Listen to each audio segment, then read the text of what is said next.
வாழ்க வளமுடன். Welcome to TNPSC stars channel. Students, இன்னைக்கு நம்ம பார்க்க போகிற வீடியோ 8th ஸ்டாண்டர்டுக்கான சயின்ஸு லெசன் 6 ஒளியியல். சரிங்களா? ஸோ ஏற்கனவே நம்ம மின்னியல் போன வீடியோவில் பார்த்தோம். ஸோ சயின்ஸ்லேயும் வந்து செகண்ட் டேர்ம் வந்து ஃபுல்லாக கவர் ஆகிற கண்டிஷனில் தான் போட்டுட்டு வந்துட்டுருக்கோம். ஓகே, இன்னும் ஒரு லெசன் தான் இருக்குது செகண்ட் டேர்ம் கம்ப்ளீட் ஆகிறதுக்கு. இது செகண்ட் டேர்ம் கம்ப்ளீட்டட் தான். ஓகே, இது வந்து தேர்ட் டேர்ம்க்கான லெசன். ஓகே, ஒளியியல் அப்படிங்கிறது தேர்ட் டேர்ம்க்கான லெசன் சவுண்டு. ஓகே,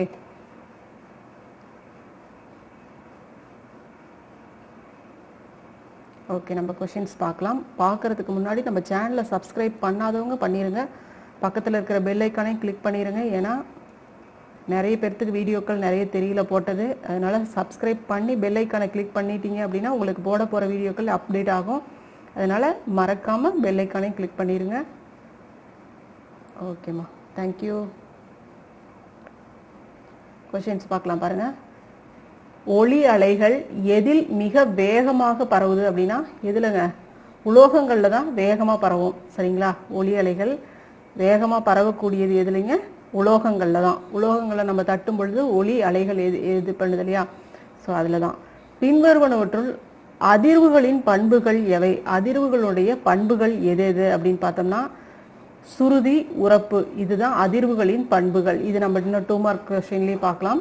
அதிர்வுகளின் பண்புகள் அப்படின்னு சொல்லிட்டு நம்மளுக்கு இருக்குது, 5 மார்க்லேயும் கொடுத்துருக்காங்க. ஸோ அதை பார்க்கலாம். ஓகேவா? அதிர்வுகளின் பண்புகள் சுருதி, உரப்பு. ஓகே, ஒளி அலைகளின் வீச்சு எதை தீர்மானிக்கிறது அப்படின்னு பார்த்தோம்னா உரப்பு. ஓகேவா? வீச்சு, அலைகளின் வீச்சு எதை தீர்மானிக்குது? உரப்பு. ஓகே, சித்தார் எந்த வகையான இசைக்கருவி அப்படின்னு பார்த்தோம்னா கம்பிக்கருவி.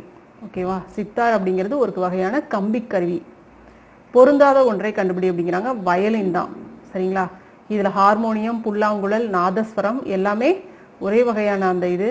வயலின் மட்டும் இதில் டிஃப்ரென்ஸ். இரைச்சலை ஏற்படுத்தக்கூடியது என்ன அப்படின்னு பார்த்தோம்னா அதிக அதிர்வெண் கொண்ட அதிர்வுகள், வழக்கமான அதிர்வுகள், ஒழுங்கான மற்றும் சீரான அதிர்வுகள், ஒழுங்கற்ற மற்றும் சீரற்ற அதிர்வுகள் தான் இரைச்சலை ஏற்படுத்துது. இது காதுகளுக்கு அந்த அளவுக்கு நம்மளுக்கு வந்து ஒரு பொருந்தாத உணர்வை தராது. ஆனால் இது வந்து நம்மளுக்கு வந்து ஒரு பொருந்தாத உணர்வை தரக்கூடிய ஒரு விஷயம் இரைச்சல் அப்படிங்கிறது. இதுவும் நம்ம பார்ப்போம், டீட்டெயிலாக பார்ப்போம். கொஸ்டின் பார்க்கும்போது இன்னும் நல்லா தெளிவாக உங்களுக்கு புரியும். ஸோ இரைச்சலை ஏற்படுத்துவது ஒழுங்கற்ற மற்றும் சீரற்ற அதிர்வுகள். இந்த லெசன் வந்து ரொம்ப ஈஸியாக சுலபமாக புரிஞ்சுக்கக்கூடிய லெசன், ரொம்ப ஈஸியான லெசன், கொஸ்டின் வரக்கூடிய லெசன். சரிங்களா? அதிகமாக அதனால வந்து ஒரு சில லெசன் வந்து நம்மளுக்கு இப்போ மின்னியல் பொறுத்த வரைக்கும் நம்மளுக்கு கொஞ்சம் கஷ்டமாக இருந்துச்சு. லெசன்ஸ்லாம் அது கொஞ்சம் டஃப்பாக இருக்கும் படிக்கிறதுக்கு. ஸோ எந்த லெசன் ஈஸியாக இருக்கோ அதில் நம்ம எந்த கொஷினையுமே ஸ்கிப் பண்ணாமல் படிச்சுக்கிறது புத்திசாலித்தனம். சரிங்களா?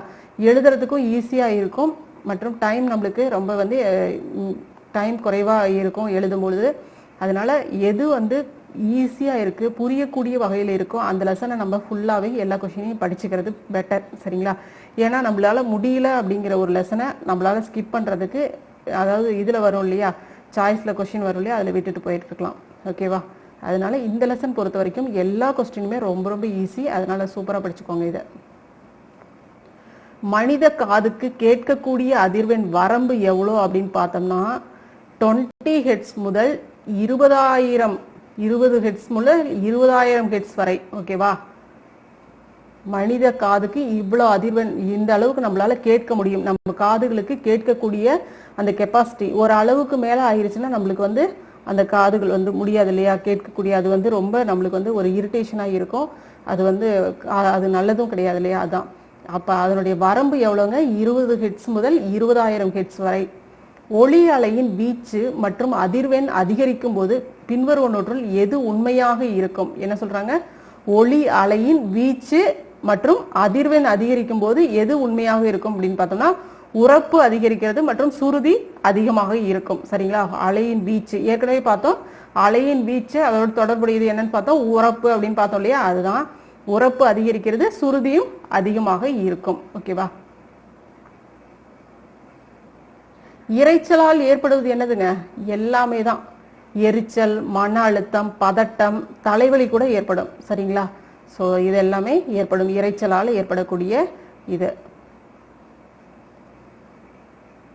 ஒளி எந்த அலகால் உருவாக்கப்படுகிறதுங்க? ஒளி எதால் உருவாக்கப்படுகிறது? அதிர்வுகளால். சரிங்களா? ஒளி எதனால் உருவாகுதுன்னா அதிர்வு, ஒரு பொருள் அதிர்வுறும் பொழுதுதான் ஒளி ஏற்படுகிறது. சரிங்களா? ஸோ எந்த ஒரு பொருளையுமே அப்படியே இருக்கும் பொழுது அதுல ஒரு அதிர்வு தன்மை ஏற்படும் பொழுது தானே அந்த இடத்துல ஒளி அப்படிங்கிற ஒரு விஷயம் உண்டாகுது. அதுதான். நெக்ஸ்ட் கொஸ்டின், தனி ஊசலின் அதிர்வுகள் டேஸ் என்றும் அழைக்கப்படுகின்றன. இதுக்கு இன்னொரு பேர் என்னதுங்க? தனி ஊசலின் அலைவுகள் சீரான அலைவுகள் அப்படின்னு அழைக்கப்படுது. சரிங்களா? தனி ஊசலின் அலைவுகள் என்னன்னு சொல்றோம்? சீரான அலைவுகள் அப்படின்னு அழைக்கப்படுது. ஒளி எந்த வடிவத்தில் பயணிக்கிறதுங்க?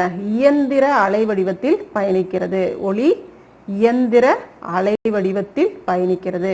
உங்களால் கேட்க முடியாத உயர் அதிர்வெண் கொண்ட ஒலிகள் என்னன்னு சொல்லப்படும்? மீயொலி அப்படின்னு சொல்லப்படுது. சரிங்களா? கேட்க முடியாத உயர் அதிகமான அதிர்வெண், நம்ம எவ்வளவு பார்த்தோம்? 20,000 ஹெர்ட்ஸ். அதுக்கு மேல அதிர்வெண் கொண்ட ஒலிகள் என்னன்னு சொல்றோம்? மீயொலி. சரிங்களா? ஒளியின் சுருதி அதிர்வுகளின் எதை சார்ந்ததுங்க? அதிர்வெண்ணை சார்ந்தது. சரிங்களா? ஒளியின் சுருதி அதிர்வுகளின் அதிர்வெண்ணை சார்ந்தது. ஒளியின் சுருதி அதிர்வுகளின் அதிர்வெண்ணை சார்ந்தது. ஓகே. அதிர்வுறும் கம்பியின் தடிமன் அதிகரித்தால் அதன் சுருதி என்னவாகுங்க? குறையும். ஓகேவா? அந்த கம்பியின் தடிமன் அதிகரிக்கும் பொழுது, திக்கா இருக்கும் பொழுது அதனுடைய சுருதி குறைவாக இருக்கும். ஓகே, பொறுத்துக்க பாருங்க. மீயொலியோட இது எப்படி இருக்குங்க? அதிர்வெண் 20,000 ஹெர்ட்ஸுக்கு மேல இருக்கக்கூடிய ஒளி தான் மீயொலி. இப்ப பார்த்தோம் இல்லையா?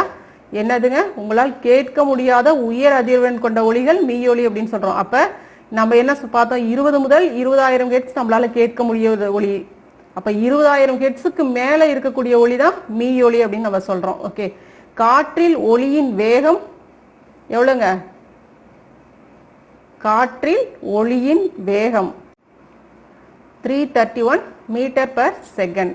ஓகே. காற்றில் ஒளியின் ஒளியின் வேகம், காற்றில் ஒளியின் வேகம் 331 மீட்டர் பர் செகண்ட். இன்ஃப்ராசோனிக்ஸ் அப்படிங்கிறது என்னதுங்க? அதிர்வெண் 20 ஹெர்ட்ஸ் கீழ் உள்ள ஒளி. இன்ஃப்ராசோனிக்ஸ் அப்படிங்கிறது ஒளி ஊடகம் தேவை. ஒளி பரவுவதற்கு ஊடகம் தேவை. ஸோ ஒளி அப்படிங்கிறது, லைட் அப்படிங்கிறது வெற்றிடத்திலும் பரவும். ஆனால் இந்த ஒளி பரவுவதற்கு சவுண்டு, இதுக்கு ஊடகம் தேவை. ஓகே ஓகே நெக்ஸ்ட் பார்க்கலாம். கூற்றுகளை ஆராய்க அப்படின்னு கொடுத்துருக்காங்க. கூற்று காரணம் பாருங்க. மின்னல் தாக்கும் போது மின்னலை பார்த்த சிறிது நேரம் கழித்து ஒளி கேட்கிறது. ஒளியின் வேகத்தை விட ஒளியின் வேகம் அதிகம். ஸோ ஒளியின் வேகம், அதாவது சவுண்டோட லைட்டுடைய வேகம் அதிகம் அப்படிங்கிறாங்க. அப்ப இது கூற்று காரணம் ரெண்டுமே சரிதான். மேலும் கூற்று காரணம் கூற்றுக்கு சரியான விளக்கமாக தான் இருக்கு. ஓகே. மின்னல் தாக்கும் போது மின்னலை பார்த்து சிறிது நேரம் கழித்து தான் நம்மளுக்கு சவுண்டு கேட்குது இல்லையா? அதுக்கப்புறம் தான் நம்மளுக்கு இடியோசை அப்படிங்கிறதே கேட்குது. ஓகேவா? இப்போ இது சரியானது. ஸோ ஆன்சர் நம்மளுக்கு ஃபர்ஸ்ட் ஒன் தான். ஓகேவா? அடுத்தது பாருங்க. சந்திரனின் மேற்பரப்பில் 2 நபர்கள் ஒருவருக்கொருவர் பேச முடியாது. சந்திரனில் வளிமண்டலம் இல்லை. வளிமண்டலம் இல்லை அப்படிங்கிறது ஒரு காரணம், வேற ஒரு ரீசன் கிடையாது. ஸோ இதுல சந்திரனின் மேற்பரப்புல 2 நபர்கள் ஒருவருக்கு பேச முடியாது. சந்திரன்ல வளிமண்டலம் இல்லாததுதான் ஒரு காரணமா இருக்கு. ஓகே ஓகே ஓகேவா? ஸோ இதுவும் நம்மளுக்கு சரியான விளக்கம் தான். அதாவது காற்று மண்டலம் இல்லை, வளிமண்டலம் என்னதுங்க? காற்று மண்டலம் அங்க இல்லாதனாலதான் அங்க பேச முடியாது. ஓகே. அடுத்தது கொஸ்டின் ஆன்சர் பாருங்க. அதிர்வுகள் என்றால் என்ன? அதிர்வு அப்படின்னா என்ன? ஃபர்ஸ்ட் கொஸ்டின்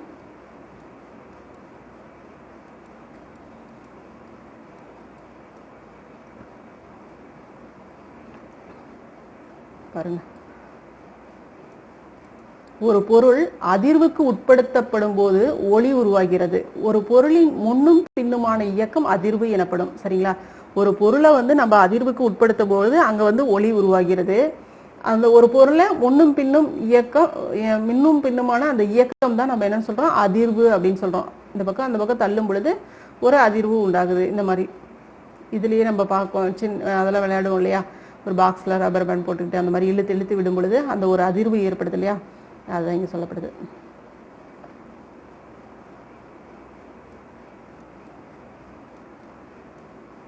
செகண்ட் கொஸ்டின் பார்க்கலாம். ஒளியை விட வேகமாக பயணிக்கிறது என்பதை நிரூபிக்க ஒரு உதாரணம் தருக அப்படிங்கிறாங்க. பாருங்க,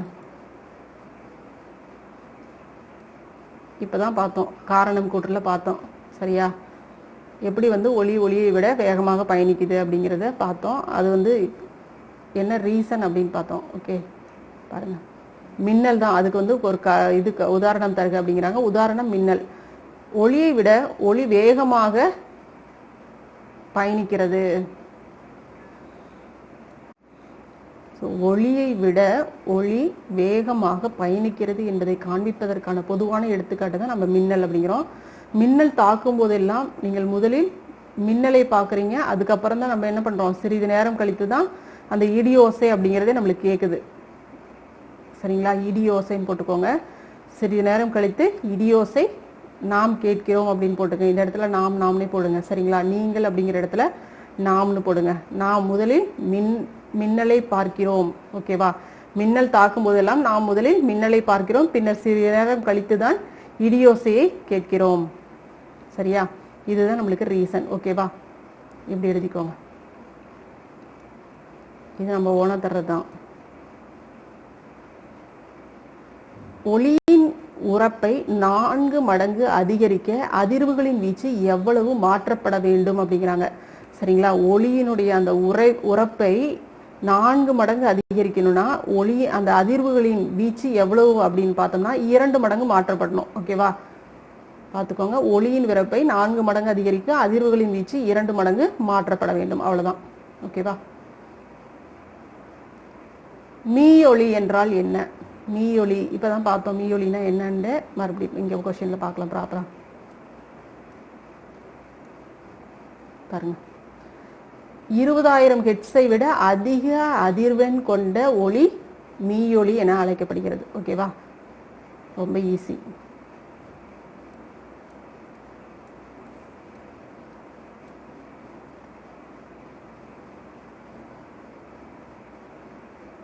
நெக்ஸ்ட் பாருங்க, இசைக்கும் இரைச்சலுக்கும் இடையிலான 2 வேறுபாடுகளை தருக அப்படிங்கிறாங்க. இசைக்கும் இரைச்சலுக்கும் இடையில வேறுபாடு 2.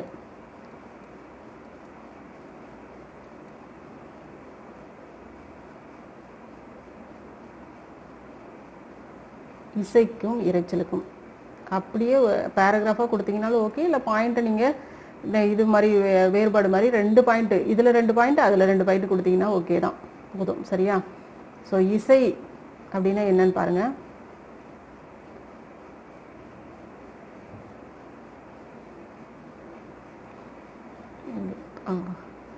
செவிக்கு மகிழ்ச்சியான உணர்வை தரும் ஒலி இசை. ஓகேவா, செவிக்கு இதுல இருந்து கூட எழுதலாம். சில ஒலிகள் செவிக்கு நிறைவை தந்து நம்மை மகிழ்விக்கின்றன அப்படின்னு எழுதலாம்.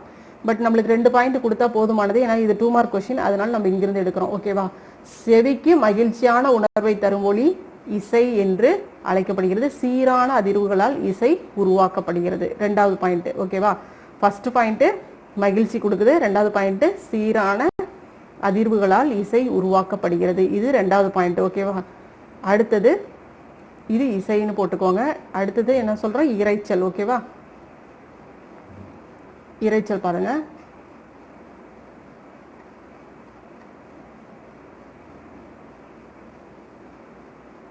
நாம் காதுகள் வழியாக, இங்க கூட இல்ல, இரைச்சல். ஓகே, பார்க்கலாம் கரெக்டா பாருங்க. காதுக்கு மகிழ்ச்சி தராத எந்த ஒலியும் இரைச்சல் என்று அழைக்கப்படுகிறது. ஸோ அது நம்ம அங்க இனிமை தரக்கூடிய ஒலி அப்படின்னு நீங்க அங்க போட்டீங்க அப்படின்னா இங்கே அந்த பாயிண்ட் எடுத்துக்கலாம். சரியா, இல்ல அது நான் போடல அப்படின்னா நீங்க இந்த பாயிண்ட்டை விட்டுட்டு தேவையற்ற எரிச்சலூட்டும் மற்றும் சப்தமான ஒலி இரைச்சல் ஆகும் அப்படின்னு போட்டுக்கோங்க. இந்த இடத்துல புரியுதா, இந்த இடத்துல ஒரு வேர்டு சேர்த்துக்கிறீங்க, தேவையற்ற எரிச்சலூட்டும் மற்றும் சப்தமான ஒலி என்னன்னு சொல்றோம், இரைச்சல் ஆகும். ஓகேவா, ஒழுங்கற்ற அதிர்வுகளால் இரைச்சல் உருவாகிறது. அங்க என்னன்னு சொன்னோம், ஒழுங்கான அதிர்வு, இங்க ஒழுங்கற்ற அதிர்வு. ஓகேவா, இது 2 பாயிண்ட் கொடுத்துருங்க. சரியா, ஆப்போசிட் பாயிண்ட் அப்படின்னா நம்ம இதுல இருந்து தான் எடுக்கணும். ஓகேவா? ஸோ இந்த பாயிண்ட் நம்ம சேர்த்தணும்னா அங்கேயும் முன்னாடி இருக்கிற பாயிண்ட் எடுக்கணும். ஓகே, ஸோ ஒளி இசை. ஓகே,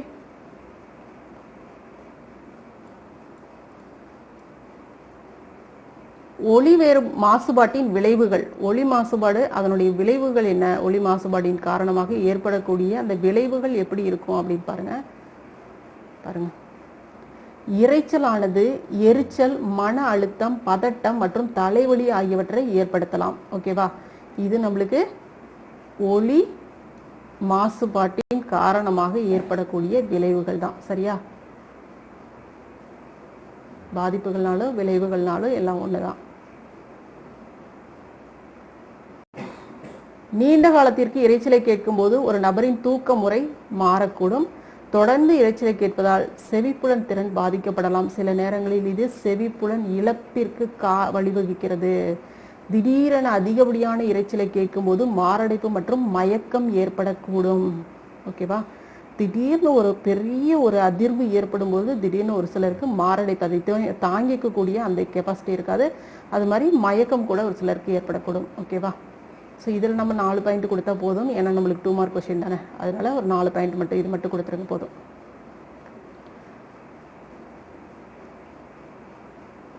ஸோ தொடர்ந்து இரைச்சல் அதிகரிச்சுட்டே இருக்கும் பொழுது தூக்கம் கெட்டு போகுது இல்லையா? அப்புறம் செவிப்புலன் ஒருத்தர் காதுகிட்ட ரொம்ப பலின்னு கத்தும் பொழுது நம்மளுக்கு கொஞ்ச நேரம் நம்மளுக்கு காது அந்த உணர்வுகளே இல்லாமல் போயிடுது இல்லையா? அது தொடர்ந்து வந்துட்டே இருக்கும் பொழுது அந்த நம்மளுக்கு அந்த கேட்கும் திறனையே இழக்கக்கூடிய அளவுக்கு இது கொண்டு போய் விட்டுரும். ஓகே, ஸோ இந்த லெசன் பாருங்க எவ்வளோ ஈஸியாக இருக்குது அப்படின்னு பாருங்க. ரொம்ப ஈஸியாக இருக்கும் படிக்கிறதுக்கு. ஒளி மாசுபாட்டினை குறைக்க எடுக்க வேண்டிய 2 நடவடிக்கைகளை குறிப்பிடுக அப்படிங்கிறாங்க. ஸோ இந்த வகையான மாசுபாடுகளை குறைக்கிறதுக்கு எந்த மாதிரியான நடவடிக்கைகளை எடுக்கலாம் அப்படின்னு கேட்குறாங்க. பாருங்க, இது கொடுத்துருங்க. சமூக, மத மற்றும் அரசியல் விழாக்களில் ஒலிபெருக்குகளை பயன்படுத்துவதற்கு கடுமையான கட்டுப்பாடுகளை விதிக்கப்பட வேண்டும். அனைத்து வாகனங்களும் ஒலியை குறைக்கும் சாதனங்களை, சைலன்சர், அந்த குறைக்கக்கூடிய அந்த சாதனங்களை கொண்டிருக்கணும். வாகனம் ஓட்டும்போது அதிகப்படியாக ஒலி எழுப்பும் சாதனங்களை தவிர்க்க மக்களை அறிவுறுத்தணும். தொழில்துறை இயந்திரங்கள் மற்றும் வீட்டு உபகரணங்கள் முறையாக பராமரிக்கணும். அனைத்து தகவல் தொடர்பு சாதனங்களும் குறைந்த ஒலியில் இயக்கப்பட வேண்டும். குடியிருப்பு பகுதிகளில் கனரக வாகனங்கள் செல்வதை தடுக்க வேண்டும். ஸோ என்ன சொல்றாங்க? விழாக்கள், இன்னைக்கு விழாக்கள், கோவில்கள்லாம் விழாக்கள் அப்படிங்கும் பொழுது வச்சு சவுண்டு பயங்கரமாக வச்சு விட்டுறாங்க இல்லையா? அந்த மாதிரியான சவுண்டுகள்லாம் அந்த மாதிரி இருக்கும்போது அதுக்கெல்லாம் கட்டுப்பாடுகள் விதிக்கணும். அதே மாதிரி வாகனங்களில் ஒலியை குறைக்கக்கூடிய அளவில் அந்த சாதனங்கள் பொருத்தப்பட்டிருக்கணும். அப்புறம் வாகனம் ஓட்டும்போது தேவையில்லாமல் சவுண்டு ஹார்ன் கொடுக்கறது இதெல்லாம் தவிர்க்கணும். அதே மாதிரி இயந்திரங்கள், அதாவது வீட்டு உபயோக பொருட்கள் இதெல்லாம் பராமரிக்கும் போது முறையாக பராமரிக்கணும். அதுவும் அதிகமாக சவுண்டை மேக் பண்ணது இல்லையா, அதுவும் கரெக்ட் பண்ணும். அனைத்து தகவல் தொடர்பு சாதனங்களும் குறைந்த ஒலியில இயக்கணும். குடியிருப்பு பகுதி, ஒரு குடியிருப்பு பகுதி, மக்கள் அதிகம் இருக்கக்கூடிய அந்த குடியிருப்பு பகுதிகளில் கனரக வாகனங்கள்லாம் என்னதுங்க, பெரிய அளவுல லாரி, பஸ் இந்த மாதிரி ஒரு பெரிய அளவுல இருக்கக்கூடிய அந்த கனரக வாகனங்கள் செல்வதை தடை செய்ய வேண்டும். ஏன்னா அது அதிகமா சவுண்டை மேக் பண்ணும். அது மட்டும் இல்லாம ஹார்ன் சவுண்டு இதெல்லாம் மக்களை பாதிக்கக்கூடிய வகையில இருக்கும் இல்லையா, அடிக்கடி போகும்போது. அதனால அதுவும் தவிர்க்கப்பட வேண்டும். அதனால இந்த வகையில நம்ம இந்த பாயிண்ட்லாம் கொடுத்தா போதும். இதுல கூட இன்னொரு பாயிண்ட் கூட நீங்க குறைச்சு கூட கொடுக்கலாம். சரிங்களா? 4 பாயிண்ட் கொடுத்தீங்கன்னா போதும் 2 மார்க் கொஸ்டின்ங்கிறதுனால இதுல ஏதாவது ஒரு 4 பாயிண்ட் உங்களுக்கு முடிஞ்சது கொடுங்க. சரியா? வீடியோவை ஸ்கிப் பண்ணாமல் பார்த்தீங்கன்னா தான் என்ன சொல்கிறோம் அப்படிங்கிறது சில நுணுக்கங்கள் எல்லாமே தெரியும். ஸ்கிப் பண்ணிட்டு பார்த்தீங்கன்னா புரியாது. பின்வரும் சொற்களை வரையறுக்கவும். வீச்சு, உரப்பு. சரிங்களா? வீச்சு, உரப்பு 2 பார்க்கலாம். 8th கொஸ்டின் இருக்கு பாருங்க. வீச்சு அப்படின்னா என்ன? அலையின் வீச்சு என்பது, வீச்சுனாலும் ஒண்ணுதான், அலையின் வீச்சுனாலும் ஒண்ணுதான். அலையின் வீச்சு என்பது அதிர்வுறும் துகள் ஒன்று மைய புள்ளியில் இருந்து அடையும் அதிகபட்ச இடப்பெயர்ச்சி. ஓகேவா? ஸோ என்ன சொல்றாங்க? அதிர்வுறும் துகள் ஒன்று ஒரு மைய புள்ளி இருக்கு இல்லையா, மைய புள்ளியில இருந்து அது அடையும் அதிகபட்சமான இடப்பெயர்ச்சி தான் வீச்சு அப்படின்னு சொல்லப்படுது. இது ஏ என்ற எழுத்தால் குறிக்கப்படுது. வீச்சின் அலகு மீட்டர். ஓகேவா? வீச்சின் அலகு என்னதுங்க? மீட்டர். உரப்புனா என்ன? மெல்லிய ஒளியை உரத்த ஒளியிலிருந்து வேறுபடுத்துவதற்கு உதவும் ஒளியின் சிறப்பியல்பே உரப்பு என வரையறுக்கப்படுது. சரிங்களா? மெல்லிய ஒளியை உரத்த ஒளியிலிருந்து வேறுபடுத்துவதற்கு உதவும் ஒளியின் சிறப்பியல்பு தான் என்னன்னு சொல்றோம்? உரப்பு.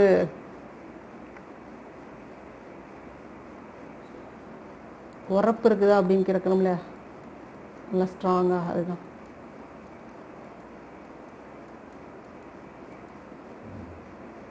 நெக்ஸ்ட், மரங்களை நடுவது எவ்வாறு ஒளி மாசுபாட்டை குறைக்க உதவுது? மரங்கள் நடுறோம், வீட்டுக்கு மரங்கள் நடணும், அதிகமான மரங்களை நடணும் அப்படிங்கிறோம் இல்லையா? அது ஒளி மாசுபாட்டையும் குறைக்குது, காற்று மாசுபாட்டையும் குறைக்குது, மரங்கள் மழை பெறுவதற்கும் நம்மளுக்கு வழிவகுக்குது, ஆக்சிஜன் சூப்பராக அது பியூரிஃபை பண்ணி நம்மளுக்கு கொடுக்குது. அந்த அளவில் மரங்கள் வந்து ரொம்ப எவ்வளோ பெரிய இது பாருங்க. ஸோ எப்படி அப்படின்னு பாருங்க.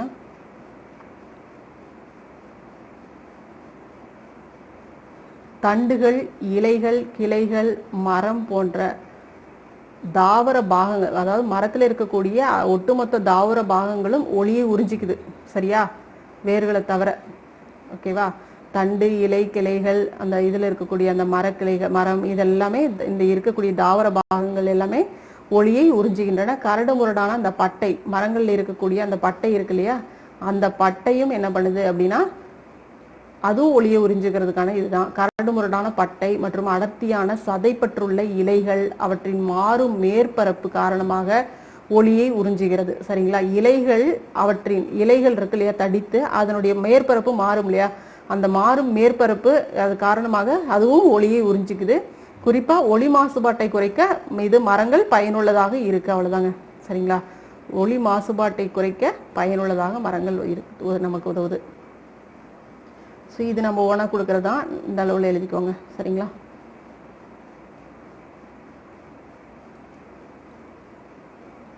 அடுத்து இது வந்து நம்ம நெக்ஸ்ட் வீடியோவில் பார்க்கலாம். ஓகேங்களா? சம் இருக்குது. ஸோ இதையும் சேர்த்து நம்ம நெக்ஸ்ட் வீடியோவில் பார்ப்போம். Okay, right. ஓகேம்மா, கண்டிப்பாக உங்கள் ஃப்ரெண்ட்ஸுக்கும் ஷேர் பண்ணுங்கள். நிறைய பேர்த்துக்கு வீடியோ வந்து தெரியல, கொஷின் ஆன்சர் தெரியாமல் தடுமாறிக்கிட்டு இருப்பாங்க. ஸோ அதனால் எல்லாத்துக்கும் ஷேர் பண்ணுங்கள்.